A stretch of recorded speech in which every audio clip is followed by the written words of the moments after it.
What's up guys, Steven here for another straight razor video shave of the day. This is a newly finished restored straight razor for Reddit user NOLR, which he insists is pronounced like Noir, but I think it's Nolar. So Mr. Nolar, here's your puppy.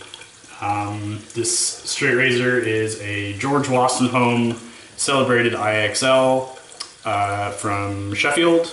It is a 7/8 smiling barber notched wedge. So it's got kind of all the features that lots of people look for in a razor. It's fat, it's thick, it has the notch and the smile. So it has a lot of, it's a very heavy razor. So it should cut through hair fairly easily.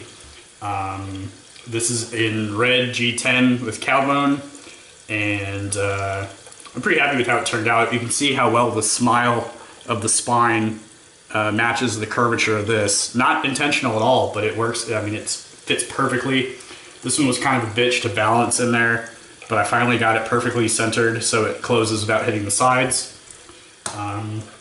So today I'm trying all new equipment for everything. Every single thing I'm using in this shave I've not used before. So I have a opal synthetic brush that I got. Someone gave it to me for free with an eBay order, so I'm gonna see. I've never used a synthetic brush, so I'm gonna see how that goes.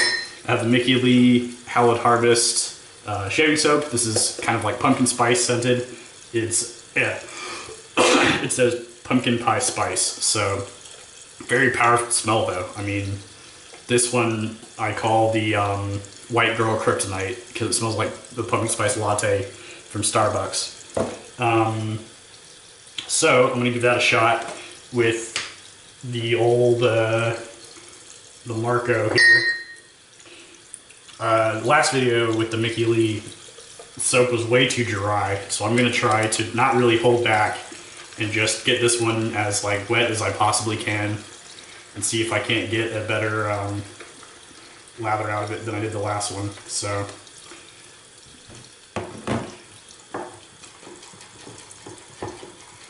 Wow, this synthetic brush, it's interesting how little backbone it has. I'm used to them having too much because of the omega that I've been breaking in. So this razor was kind of stupid. I got it honed up and then I realized that sometimes over time the way it closes can drift. It has to fit perfectly in the scales without hitting the sides, or else the edge can hit the sides and then you'll lose part of the edge. And you have to re-hone it. So this one, once I finished honing it to perfection, really, I realized that it was having some even worse closure issues than when I started. So I took it apart, and once you take the razor apart when it's honed, as soon as the edge touches something, it's pretty much ruined. And so I tried really carefully for that to not happen. And unfortunately, during the pinning process, I rolled the edge, where basically it hit something hard and just got ruined. Wow, look at that. That's a little better than last time, huh? And so I had to re-hone it. So this thing has quite a lot of honing done on it in the last 24 hours, but yeah, that's nice. Oh, okay, yeah. That's much better than last time. I like this brush though. I mean, I dislike the lack of backbone, but it's very soft. It doesn't quite have the underside of a booby feel that Red's brush has, but it's nice. I mean, for something I got for free, can't really complain. So this razor, I continued with the pyramid honing technique, where basically you kind of go, instead of just going from one stone to the next stone to the next stone to the finishing stone, you go set the bevel, you do some on a middle stone, and then you go up a stone and then back for a little while and back and forth. Kind of, instead of just for a sharp transition, you kind of smooth it out between them, because when you jump several thousand grits, it can be kind of a sharp transition. So this is just a way to get it a little smoother. So it's worked so far, and a lot of people swear by it, so we'll see what happens. So I don't know if you can see the bevel on this, but it's really thick. But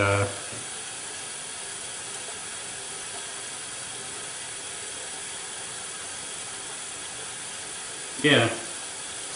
There's a surprising amount of audible feedback on this. With the thick wedges, you don't really hear as much when you're stropping or cutting, but this one, it's not so thick that you can't hear anything. So that's kind of nice, because I like to be able to hear it.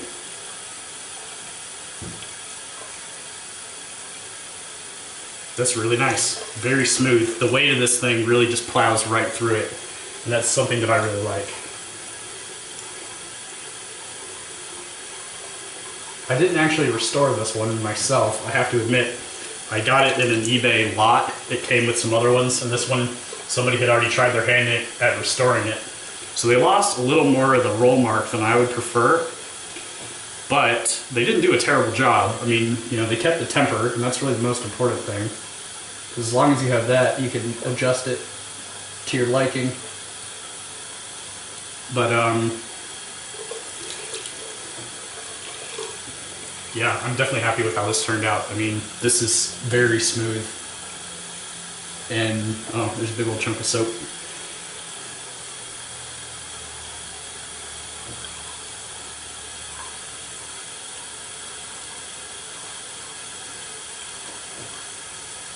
I think getting the lather right this time really helped a lot as well.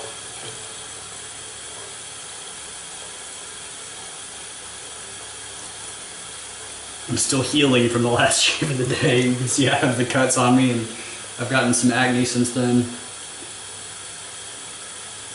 I think I need to head over to a skincare forum and start figuring out what the fuck is going on with my skin. But this, I mean, I guess Brad Maggard's the one that says that, you know, with proper technique, the old Sheffield steels really perform the best. And this feels incredible. It really does. I mean, the thinner, lighter razors, it almost feels like a chore having to cut through your own hair. Like you have to push it. But this thing, the weight, it's literally the weight of the blade is what it comes down to. And that's really what you want. Just to take the human element out of the equation.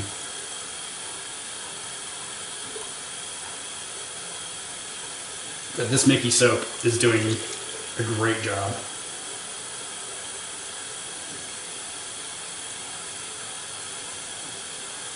I'm going to do a couple more passes. I mean, while I have this thing in my possession, I might as well, right? And I made a shit ton of soap here, so.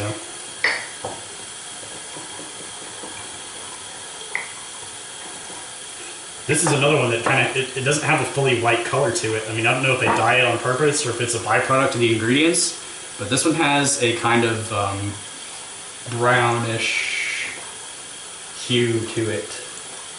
And I mean, frankly, I don't care. I think it'd be interesting if you had like a pitch black shaving soap, you know, just for the contrast in the bowl. Most of the bowls are white, so that'd be kind of cool. It would sell well to the goth kids that are buying all the Grimm blades for some reason.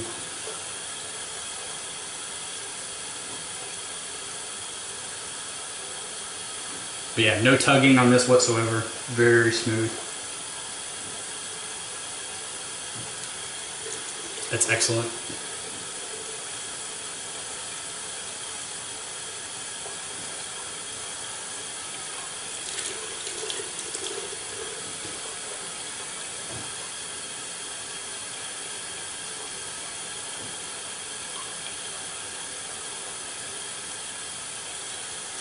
Then I'll just go against on the bottom here and probably call it a day.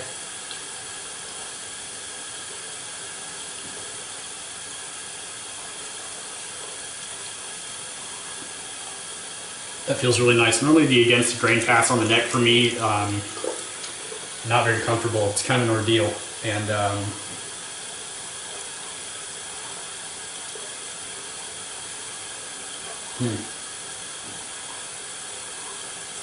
this one is very comfortable.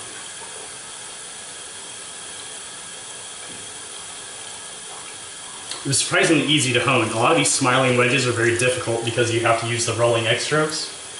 And I did on this initially, but the spine is fairly well aligned with the edge, so that for the finishing stone, I found that it was sitting flat enough on there that I didn't really have to bother with it, if that makes sense.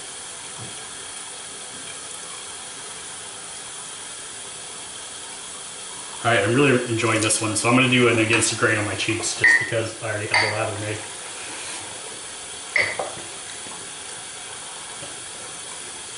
I'm telling you, this blade is awesome. And I'm not saying that to like toot my own horn. It's quality steel. I really like the Wostenholms because they have such a variety in their brand. I mean, I have one. This was the first Wostenholm I ever got. This is a pipe razor.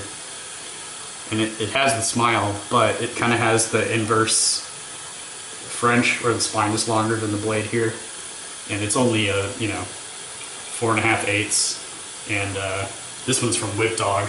It's the second time the edge is chipped.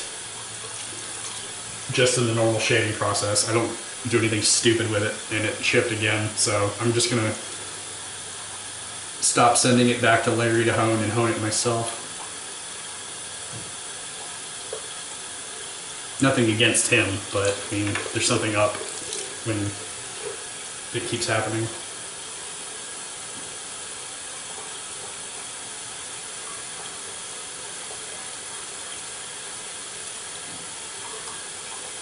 It's starting to dry out a bit, so.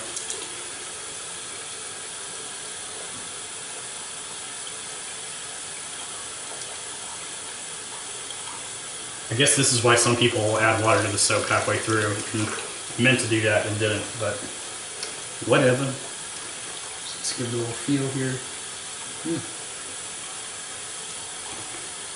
Pretty happy with that. So.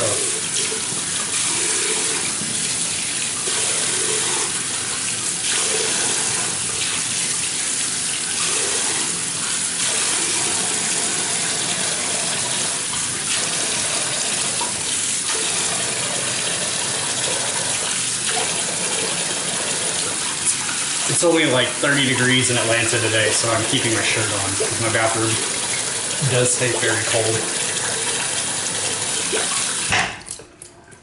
So you're welcome for that. But, so let's see. Oh yeah, I do have a couple more new things to use. Once I'm cleaning up here, that is. If you guys missed your chance to buy Mickey Lee, unfortunately it looks like they're out of stock of a few of the things for a little while. So shame on you for not getting on it sooner. But they did mention that their supplies will be coming back soon, so that's good.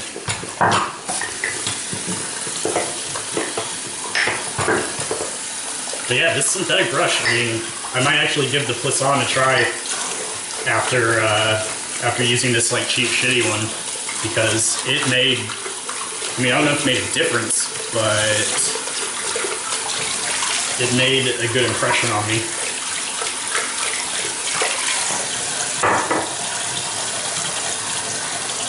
Plus I love the handle on it. Like, look at the handle compared to my giant Omega one. This is much more comfortable in the hand and compact. Even my shitty Grim brush has a better handle than the Omega